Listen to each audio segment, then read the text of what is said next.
Hello, my name is Peter, and I'm a lifelong Star Trek fan. I'm old enough to remember when there was only one version of Star Trek, which is the original series, and I'm here to share my love and passion for all things Star Trek on this channel. In each episode, we'll go through an original episode of Star Trek, and I will share with you my likes, my dislikes, and throw in some trivia as well. In today's episode, we're going to be covering Mudd's Women, which is the fourth filmed episode, but it was actually broadcast sixth. So, without any further ado, let's get into it. So this episode begins with the Enterprise in pursuit of a mysterious spaceship. And the first thing that I really like about this episode is, as is often the case, the remastered effects. This ship that they're pursuing in the original version before the remastering took place was basically a little orange shiny thing on the view screen of the Enterprise bridge, but now it's far more defined, and I really like how this ship looks. The scene is set beautifully by William Shatner as Captain James T. Kirk. He does his usual captain's log entry, and by now, as we're getting into the series, Shatner feels very settled into this role already. This is the Kirk that I have come to know and love. It took him a couple of episodes, certainly in the first pilot that he filmed, Where No Man Has Gone Before. He hadn't quite found the role yet, which is understandable. The Corbomite maneuver, which we did in the previous episode to this one, he was definitely finding himself a little bit more, but here it's starting to feel like the Kirk that we would come to know and love. So the next thing that I really like is the inclusion of what was common in season 1 of the original series of Star Trek, which is guest navigator of the week.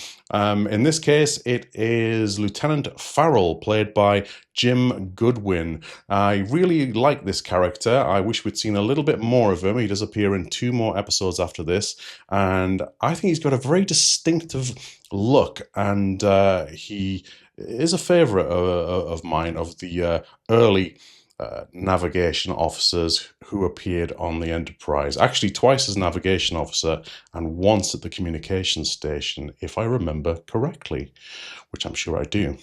The next thing that I like, this is always a like for Nichelle Nichols as Lieutenant Nyota Uhura. It's also a piece of trivia because this is the second and final time in Star Trek that she would appear wearing a yellow dress instead of a red dress. She looks great in either. She was a phenomenal actress, and she is just absolutely wonderful. But a little bit of trivia for you there for Lieutenant Uhura at her regular communications station wearing red. I mean yellow. So next, I just want to give yet another thumbs up and a really positive reaction to the remastered effects for the Enterprise itself. After the credits roll, the Enterprise is in hot pursuit of this stolen spaceship, or this mysterious spaceship, should I say, and we get such a lovely view of the ship. The original effects before the remastered were still very good. I can see them in my head. I can still see the slightly different way the Enterprise came onto the screen, but here it just looks glorious. Everything about it looks great. The windows in the saucer section, we can see the Bizarre collectors shimmering on the nacelles, and I just absolutely love this. And the title of the episode is shown in front of that close-up of the Enterprise, and we are ready to go. This is setting the scene beautifully. The next thing I really like is some of the camera work, especially on the bridge of the Enterprise in this episode. There's a lovely shot that I'm sharing with you on screen now of Kirk sat at his command chair. I love that chair, actually. In all the episodes that I've reviewed so far, I'm surprised I've not gave a massive thumbs up to the command chair on the Enterprise bridge. I mean, look at this thing. It's gorgeous, it's beautiful, and it's being recreated and brought up to modern interior decoration standards, for lack of a better term, in Star Trek Strange New Worlds, and it looks almost identical but with a modern twist on it. But this looks great, the bridge looks great. We've got this wonderful side shot of Kirk in his command chair, Sulu at the helm, Lieutenant Farrell at navigation, and in the background I'm going to wager that is Eddie Paskey as Mr. Leslie at the engineering station. And to the right of there, we have got what in original Star Trek, I don't think was ever defined as a particular station, but in Strange New Worlds, I'm pretty sure that is where Lieutenant La'an Noonien Singh sits. So we're going to call that the security station, I'm going to say from now on. But doesn't this look great? I absolutely love this. So Spock and Scotty and Dr. McCoy have been sent to the transporter room to intercept the incoming crew or passengers from the ship they're pursuing, which is about to be destroyed because it's foolishly entered an asteroid field. So Kirk's on the bridge here, and he just goes over to the science station to get some sensor readings. What I really love about Kirk is that he's a hands-on captain. This is a thumbs up from me here. He's not asking anyone to go and get him some sensor readings. He wants to get stuck in himself. He's willing to do anything himself, and he won't just go and say, Uhura, head over to the science station, get me some sensor readings. He goes and does it himself. So that's a hands-on captain. He's a doer, and I really love that about Kirk. I always have.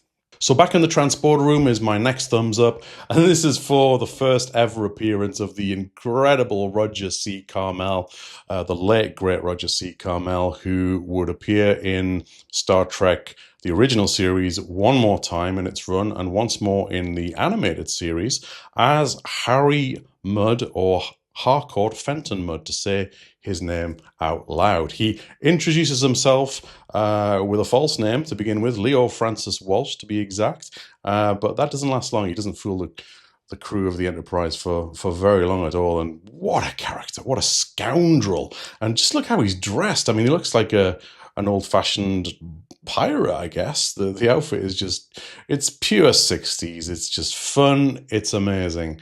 And the look of shock on the faces of McCoy, Spock, and Scotty, not only at Harry Mudd's arrival and the flamboyant character that he is just amazing to see. Who is this guy? But then when they transport on the 3 further passengers from this doomed ship, which has by now been almost destroyed, they're in for even bigger shock when they see 3 very, very beautiful women beam on board. And I'm going to say that for me, this is a thumbs down.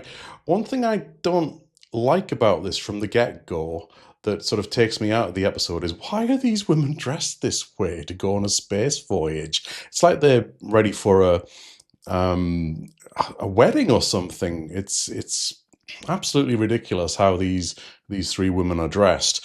But that will not be my only complaint about the way that these 3 women are portrayed in this episode. Now, these 3 ladies are playing the characters of Eve McCurran, I think her second name is, Magda, and the last name will not come to me right now, but I'm sure it will do as we go through the episode. But their reasons for being there and the whole purpose of Harry Mudd's mission will become very, very clear. So the next thing that I really don't like about this, and we're getting a lot of thumbs downs very early in this episode, is the instant effect that these 3 women have on the male crew members. I mean, just look at Scotty's face here. He's like a lovesick teenager. It's ridiculous to me that these, I mean, there is meant to be a biochemical reason for why the men are so affected, but it's not something I had a problem with when I watched this as a child or even a young man. But when I look back on it now, it just seems very, very wrong to me, the way that the men react to the presence of these women, especially when Scotty, as the women are exiting the transporter room, he lets out this sort of groan, to which McCoy says, "Amen to that, Scotty." And I don't know, maybe I'm being a bit of a prude, but I just don't find that funny anymore. Now, to possibly a first piece of trivia here for this episode, Spock has the duty of taking Mudd and his 3 female companions to the captain's quarters for debriefing, interrogation, whatever you want to call it. And they all get into the turbo lift. Note Harry Mudd is holding onto the turbo lift handle thingamajig there. and so is Magda. And Mudd says to Spock, "You are part Vulcanian, aren't you?" Or he tries to do a early on. I think he tries to do a bit of an Irish accent, and his voice sort of changes when his true identity is revealed. But this is one of the early and few references to the term Vulcanian instead of Vulcan. They would come to refer to Spock's race as Vulcan or Vulcans, not too long into the series, but for a few episodes it was Vulcanian. It was how they described themselves. It's interesting that Mudd should notice Spock as a half Vulcanian, though, because Spock really doesn't look any different to any other Vulcan we've ever seen. So in this early stage of Star Trek, I wonder if we were led to believe that Spock looks slightly different from the rest of his race, with him being half human, but that would prove not to be the case. Now, this particular still that I'm sharing on the screen right now is a definite thumbs up as far as I'm concerned. And just the look of glee in Leonard Nimoy's face when he walks into Kirk's quarters and says, "The commander of the transport to see you, sir." And he's got this look on his face because he knows full well how Kirk is going to react to what he's about to see, especially the three females. As we would come to learn throughout the original series, Kirk is definitely something of a ladies' man. Of this, there are no ifs or buts.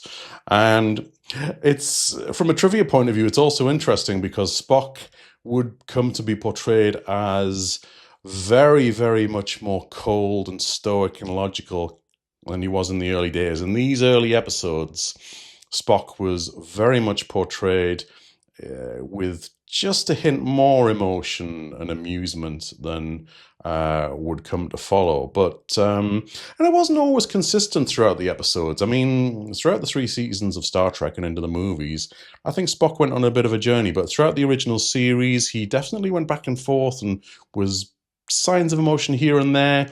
On one hand, and then to the opposite extreme, there's an episode late in series 3 called That Which Survives, where Spock is, quite frankly, he's just a bit of an idiot to everyone. He's coldly logical to the point of extreme in that episode. It's I don't know who wrote that one, but it was Spock was having a bad day in that one for sure. As I mentioned, Kirk's reaction to the party that arrives in his quarters is absolutely fantastic. The look on his face is incredible.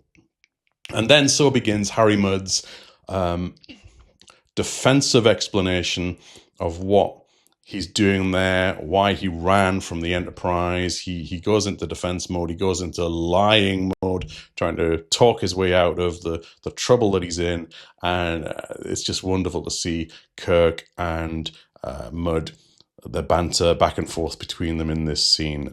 Now, the next scene that's a bit of a thumbs up and a thumbs down for me is Sulu and Farrell arrive on the bridge for their duty shift. Presumably they've been off duty, and very obviously they have seen the 3 female guests who are on board the ship and encountered their mystical effects on the males. And Sulu tries to snap Farrell out of his absolute, well, how he's experienced these 3 women, shall we say. And Farrell says something along the lines of, "You can feel their eyes burning into you, and did you notice that?" And Sulu says, "Snap out of it, Johnny-O." So I think he says Johnny-O, which suggests, of course, that Farrell, his first name is John. So another bit of trivia there. But nice little scene, I thought, and I really appreciated that.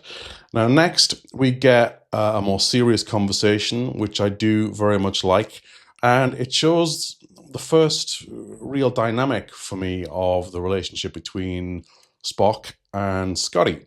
Now, Spock and Scotty, different personas in very, very many ways, but I always felt that these two had an appreciation of each other. I think they were both quite serious. They were both no nonsense, very, very into their roles in very, very different ways. Spock with a cold logicalness about him and his Vulcan ways. Scotty more from a sense of pride of his ship and his sense of duty. But here they're talking about the fact that in pursuing Mudd's now destroyed ship into the asteroid field, that they have exhausted all but one of their lithium crystal circuits, which would come to be known as dilithium crystals in later episodes. In fact, I believe that this may be the last time they're called lithium. In the second pilot, Where No Man Has Gone Before, I may have neglected to mention, actually, that Delta Vega was a lithium cracking station, not a dilithium cracking station. Maybe I did mention, I don't know. But this conversation I really like because it sets up Spock and Scotty as having a good understanding of each other, a good working relationship, and they're very, very no-nonsense people. Now, in the next scene, we cut to the briefing room where Harry Mudd and his 3 female companions are being not so much held, but monitored by 2 security officers at the doorway. And this is a scene that I guess it's all right. I was about to say that maybe this bothers me a little bit, how much freedom these guests are having around the Enterprise so far. They've not been as observed or as restrained as one might expect. But to be fair, there's 2 security guards there, and if we hone in on them closer, we can see that one of them, the one on the right-hand side, is actually the actor who played Lieutenant Brent in the previous episode. So he was wearing blue in that episode, now he's wearing red. The other security guard, the one with the very bouffanted hair, I don't know what he was called. I don't think his name is mentioned, and I don't recall ever seeing him again. I think this might be a one-time only appearance for this particular actor. But then we move back to the bridge, and we have a conversation, similar conversation between Spock and Scotty, and now Kirk's joined after Spock has summoned him to the bridge to explain the problem. I really like this scene because it again shows the trust and the dynamic and the relationship between these 2 characters. They are 3 very, very senior members. In fact, in terms of command, these are the top 3 officers of the ship. When Kirk is not in command of the bridge, command then falls to Spock and then falls to Scotty after that. Dr. McCoy is of a similar senior rank, but to the best of our knowledge, does not have that command training and would not or could not take command of the Enterprise. But he has the same rank as Scotty, which is Lieutenant Commander, which is the one sort of stripe and one stripe with not solid, if you like, sort of dots or dashes, if you like, same as Scotty. But this conversation is one that really emphasizes the situation that that they're in. They're in a very precarious position and going to exhaust their dilithium crystals or their lithium crystals because it's not going to hold out. So they have to go to this mining planet, Rigel 12, and get more crystals from what they expect at this point to be very cooperative miners, happy to help, but as we will see, that will not come to pass. Next, we go into the briefing room for a hearing, and while this pops into my head, I just want to briefly go back to the turbolift journey earlier on, where Spock was being quizzed by Harry about being part Vulcanian. I've just recalled that I wanted to emphasize the point that Spock said to the turbolift to take them to deck 12, which is a bit of a continuity error because later it will be established that Kirk's quarters were on deck 5. I mean, perhaps he moved. I mean, the quarters on the Enterprise all look very, very similar, but I'm nitpicking, I know. But back to this scene with the briefing room. They're all in the briefing room. There's a hearing convened, and I really enjoy this scene. It's a definite thumbs up from me, where Harry's story is picked apart by the computer immediately. I'm not entirely sure how the computer determines the accuracy or inaccuracy of the facts Harry is trying to present, whether it is the computer, whether the computer has recognized from Harry's appearance and scans of him and being able to match in a vast database the identity of this individual, or whether the computer is simply noticing Harry's reactions and heart rate and detecting whether the truth or lies is being spoken. But nevertheless, it's a funny scene, and I really enjoy this one. Then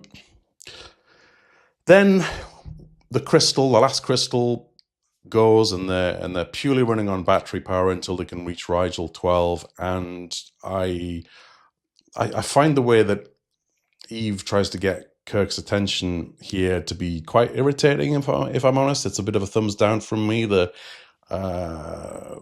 reactions of especially Eve, I don't warm to her as a character. She comes across as not very likable, not very sympathetic. I don't empathize with her situation in this episode. At least she's got some character about her, I guess. Whereas her two companions just come across as, how do I put it, with a bit less character, shall we say. They're not as fleshed out. They just seem like a couple of party girls, to be honest. But I digress.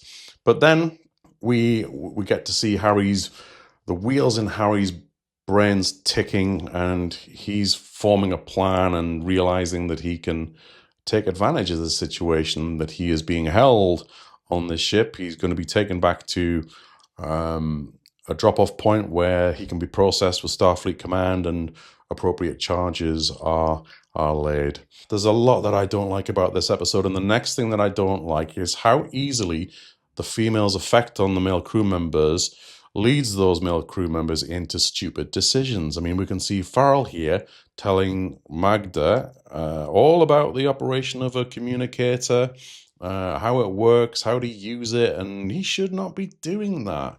He should know better than that.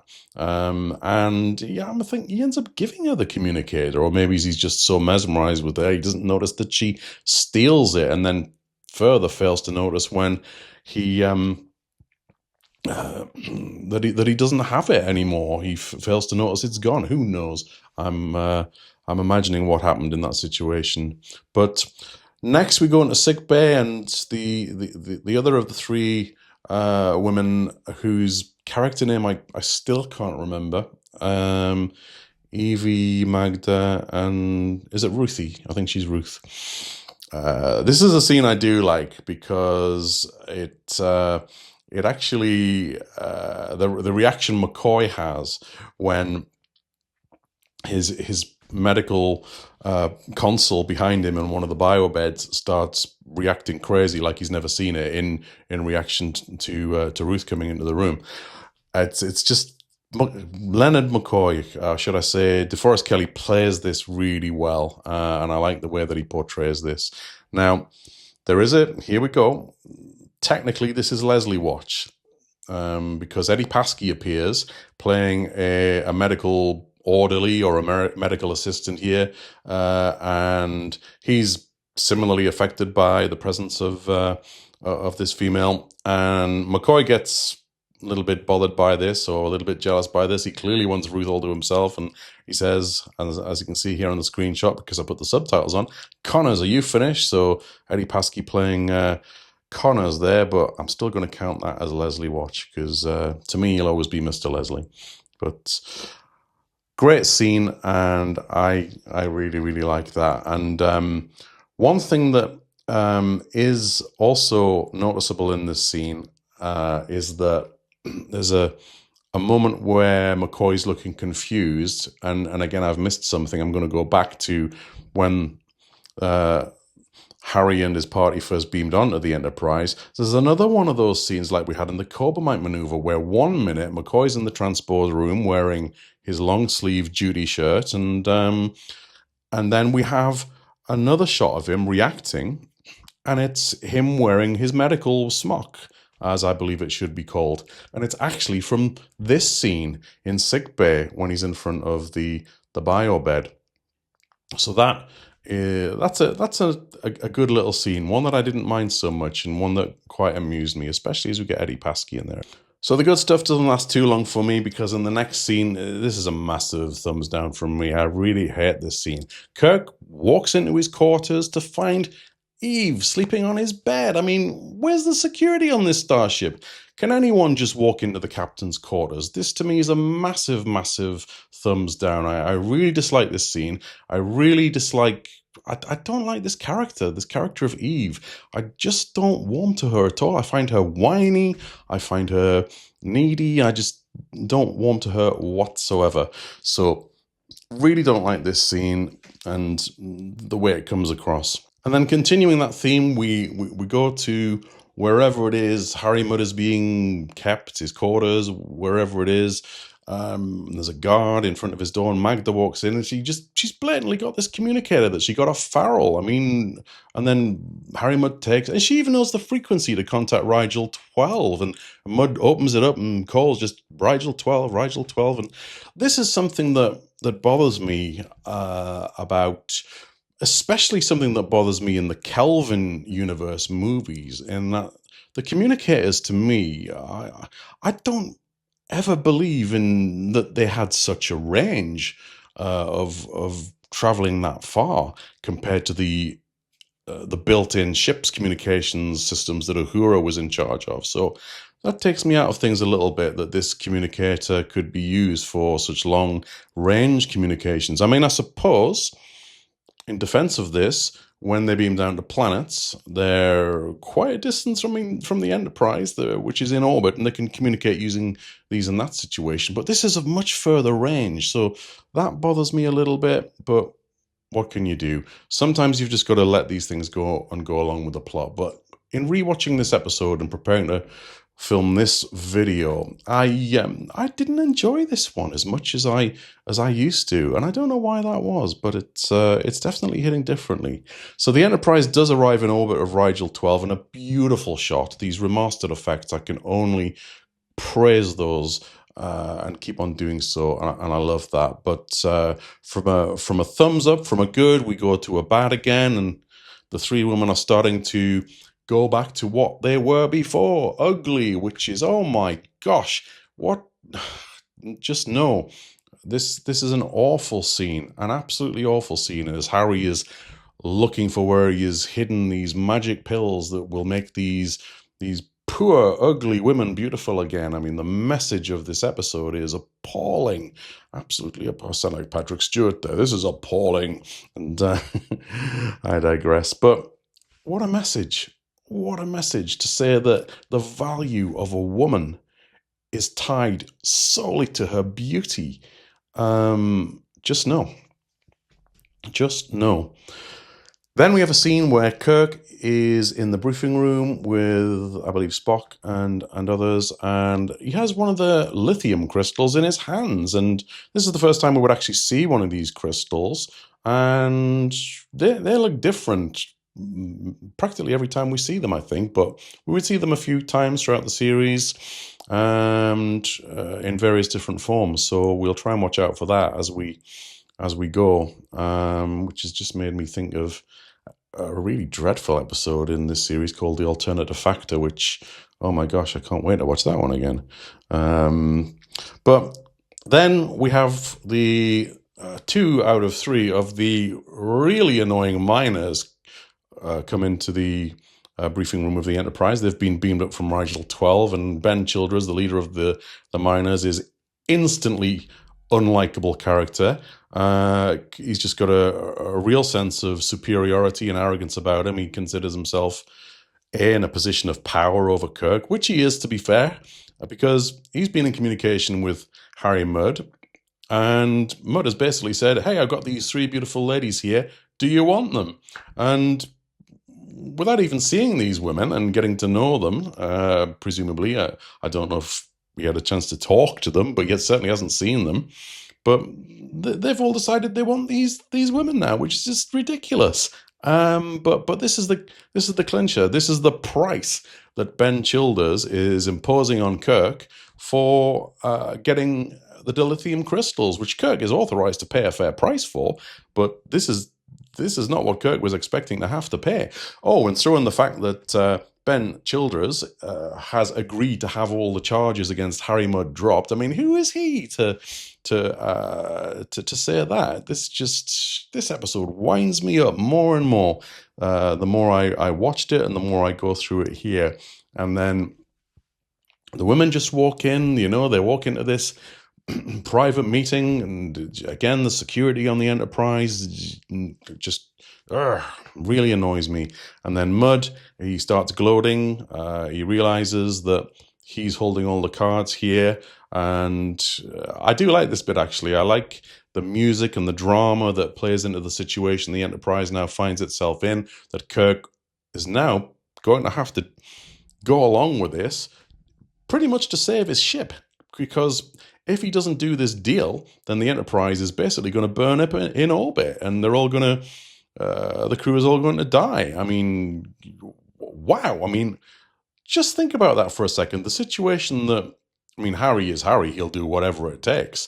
And as we would see when we see Harry again in Star Trek Discovery, he's an even more unsavory character than we believe here. In the original series, he's just a bit of a scoundrel, but actually that's underplaying what he's basically trafficking here, to be honest. So he's more than a bit of a scoundrel, but he's a lot worse in Star Trek Discovery. But just the implication of what Ben Childers is doing here, he's basically saying, you do what I want, or I'm going to let your ship with 430 people on it spiral out of control and burn up in orbit. I mean, they could beam down, yeah, but wow, just wow. But then, after this scene, something I do like, the remastered effects of the living quarters of the miners on Rigel 12.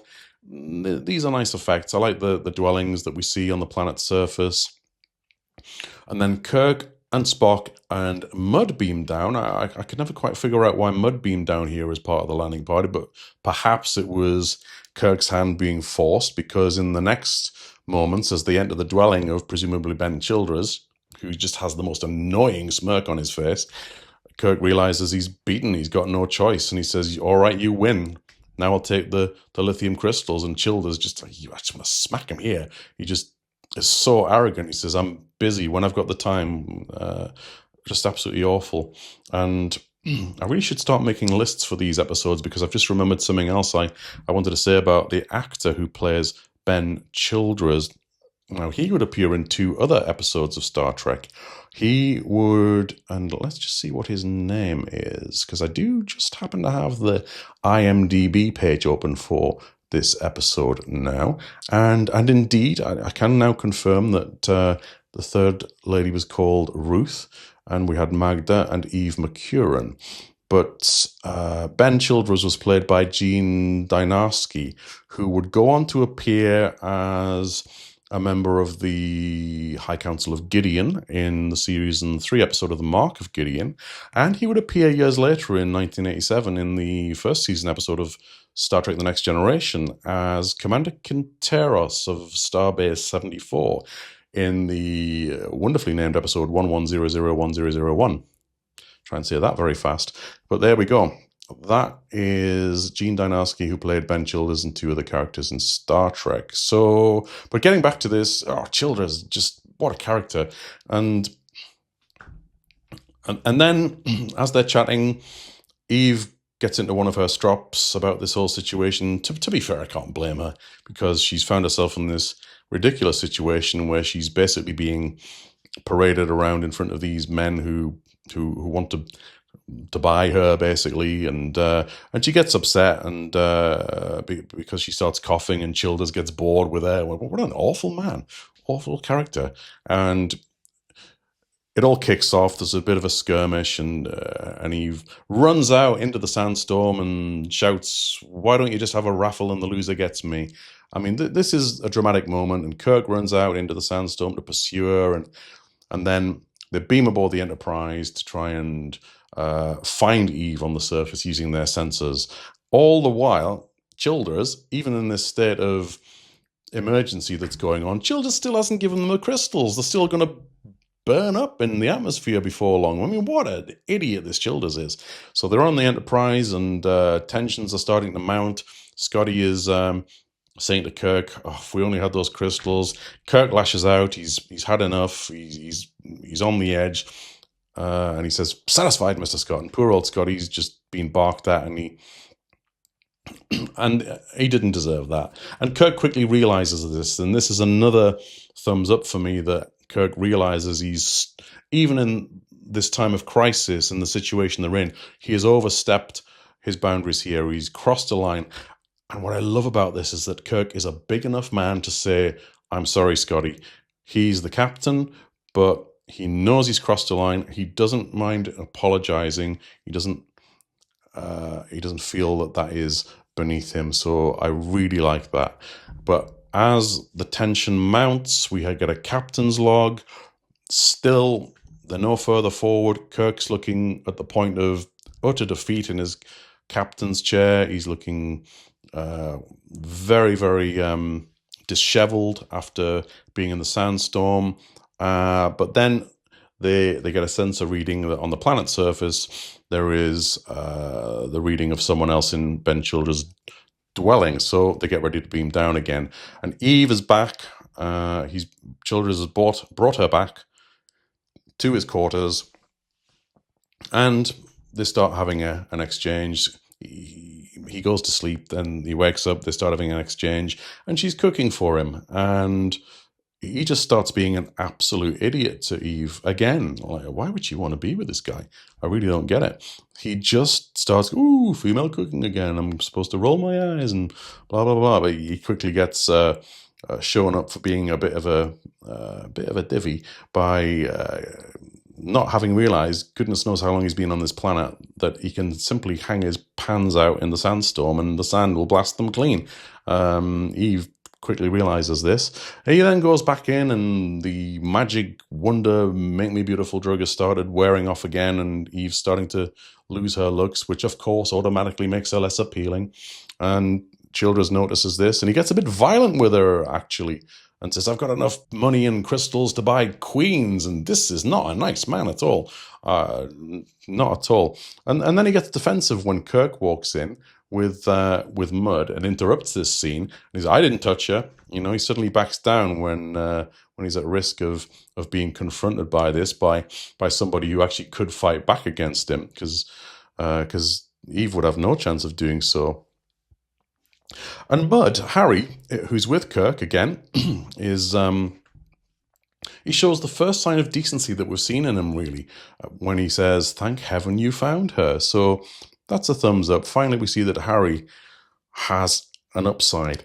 But then we get into this conversation where Kirk makes Harry tell Childers about the wonder drug, which makes the women beautiful. And Childers he gets even worse. And then he says, "What, the others? They really look like she does?" I'm like, goodness me. Just goodness me. To which poor Eve at this point, who I'm starting to get a lot more sympathy for, says, "Yes, that's what it means." And then this is a thumbs down, because she takes the wonder drug, which Harry or Kirk has brought down with them to the planet, and swallows it. And she transforms again to her former beauty. But Kirk then reveals that was just a coloured gelatin. She didn't take any drug at all.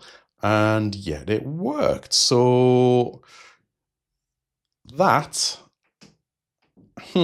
doesn't sit well with me. How could that work? I mean, no, just no. This episode, the more I pick it apart, the more there is to dislike for me than there is to like. I'm really sorry if you don't agree with that, but wow. Perhaps of its time, it just shows how things have progressed so far since the 60s, the 1960s, and we've still got a lot of work to do when it comes to equality between men and women, that is for sure. So Childers realizes what's going on. He then, when Kirk prompts him, saying, "I've gone as far as I intend to with you, Childers. I want those crystals now." And Childers finally agrees, and Kirk gets the crystals. And he says, "Come on, Harry, let's go. It's time to take you back and we'll hand you over to the authorities. And this is quite an amusing little scene. Harry tries to get left behind. You know, on this planet alone would be punishment enough, but Kirk's having none of it. And there we go. We're back on the Enterprise, and there's a lovely shot of the Enterprise here in orbit of Rigel 12, about to leave orbit. Thank goodness. And as Spock says in the minute, also, I think, much like Spock, I'm very happy to put this emotional affair behind us. I totally agree with what Spock has to say there, without a doubt. And there we have it. That is the end of the episode, which was directed by Harvey Hart. I like the way it ends. As the credits start to roll, we get some Enterprise bridge operations imparted to us, leaving orbits, and Kirk just casually says, "Ahead full." And I like the little details of military dialogue in this show. I really like all that sort of thing. But Harvey Hart, I digressed there. I looked Harvey Hart up, and he only directed the one episode of Star Trek, the original series. So we wouldn't get to see him do any more. And then we cut into the credits, and once again we see that the original theme music was by the great Alexander Courage, but the actual music for this episode itself specifically was composed and conducted by Fred Steiner again. Now, since the last episode, I looked this up a bit more, and Fred Steiner did do a lot of the actual episodes. Alexander Courage did do a fair few of the episodes as well, but there were additional composers throughout, which is an interesting fact that I must admit I didn't know until I looked this up. There were others. Other notable ones would be George Dunning, who did 6 episodes. Gerald Fried, it might be Fried, it might be Freed, I don't know. Sol Kaplan, I know that name, I've heard that name before. Jerry Fielding, Samuel Matlovsky, and Joseph Mullendore. So notable other composers there. We will certainly keep an eye on that as we go through. And then in the end credits, we see some of the other appearances. We get Scotty, Sulu, and Farrell and Uhura, the bridge crew. We've got Ben, played by Gene Danowski. Herm, one of the other miners, played by John Carroll, so that's Herm Gossett. Benton, played by Seaman Glass. And Guard, played by Jerry Foxworth. I'm going to presume that was the guard with the bouffanted hair. So there we go. Now, this episode on IMDb scored, in my opinion, a very generous 6.7 out of 10. My own score for this, and I'm going to try and remember to do this each time now. In the previous episode, I forgot, but I did put it on as a graphic. I am going to give this one a 5 out of 10. It's got its moments. There's a few things I do like, but on the whole, this episode irritates me very, very much so. So I think I'm being quite generous there, giving this episode a 5. And there you go. That is my review for Mud's Women. Thank you so much for watching. I hope you're enjoying this channel and my review of Star Trek, the original series, my recollections and revisitations, shall we say. I'll be back with the next episode very soon, which will be The Enemy Within, which is one of my very favorites of early season 1 of Star Trek. So from this absolute mess of an episode, Mud's Women, to an absolute classic. So I hope you'll tune in for that. Please remember to give this video a like, a thumbs up if you've enjoyed it, and hit the subscribe button if you would do me a great favor too. That really does help me to grow this little channel and reach a wider audience, and grow this to the same sort of levels that I have with my tech channel, which you can also check out if you are motivated to view content along the lines of Microsoft security. So I'll wind things up there. You all take care, stay safe, travel well, live long and prosper. Bye-bye.